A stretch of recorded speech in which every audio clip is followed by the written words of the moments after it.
In this video, we're going to discuss how to sell your home and to buy a home at the same time. So the first thing you want to think about is your motivation. What is important to you? Are you downsizing? Or maybe you're upsizing? Are you in a hurry? Do you have a quick timeline? Or do you have all the time in the world?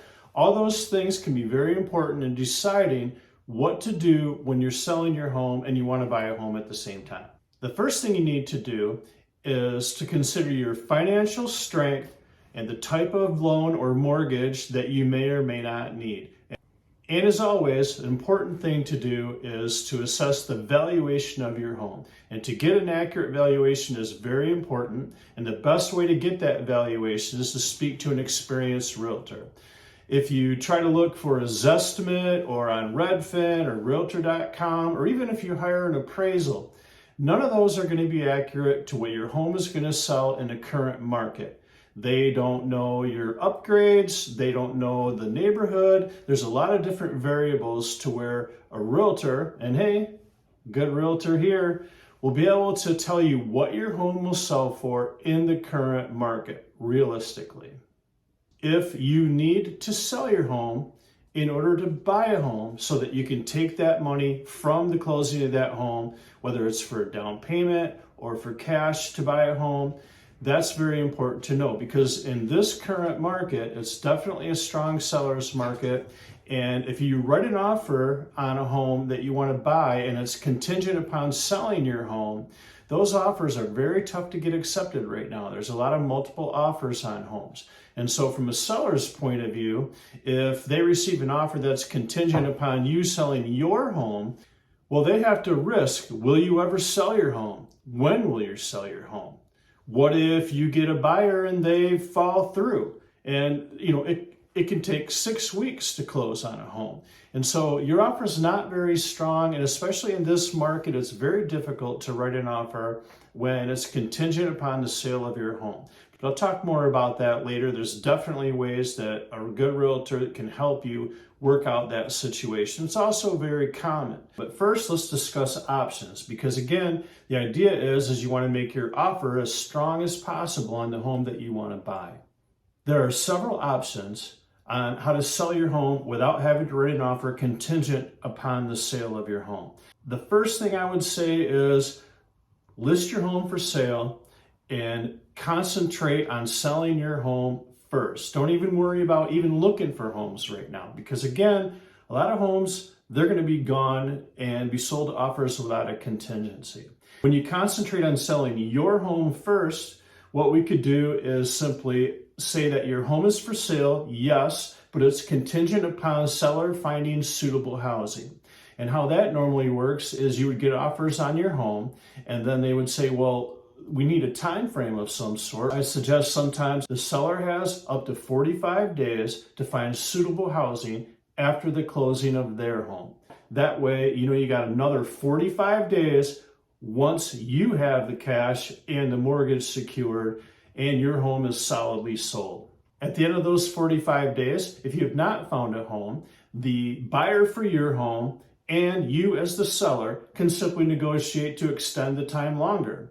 It's quite common that both parties would decide to extend. But I'll tell you what, it's crazy how it works, that once you're ready to go, your dream home will open up and be available, and you'll be able to write your offer without the contingency to sell your home. Now, during the process of you selling your home, let's say you have a buyer, but you still haven't closed, and you do want to write an offer on a home. Well, then what you'd want to do is write an offer, but it's much stronger now, because instead of contingent upon the sale of your home, it's contingent upon the close of your home, which simply means we have a buyer, we have the earnest money deposit, and then let them know, how far are we in this process? Have we passed inspection? That's a big plus. Sometimes we're past inspection and appraisal, and we're simply just waiting another week to close. And I would communicate all those things to the sellers of the home that you want to buy. And so if they know, well, geez, yeah, it's already sold, and we know they're going to close, they have a close date, let's go ahead and consider their offer along with the ones that aren't contingent. We talked about getting your home sold. Try to get it so your offer is at least contingent upon the sale of your home. But let's talk about some other options that you can do there. So one of them would be a HELOC loan, and it gives you access to the funds in your home that you might have, and it's usually on a variable rate. It's definitely something to consider. Now, another one is a bridge loan. A bridge loan bridges the gap between the time you sell your home and the time you buy your new home. And sometimes it could be simply enough to cover your down payment and closing costs while you're getting ready to have your home sold. Then what you do is repay that loan when your home gets sold. It does typically have higher interest rates, but again, we're looking for options here, and the higher interest rate won't be that long because it's for a smaller amount of money, and also you're going to pay that off once you get your home sold. Another great idea is a second mortgage.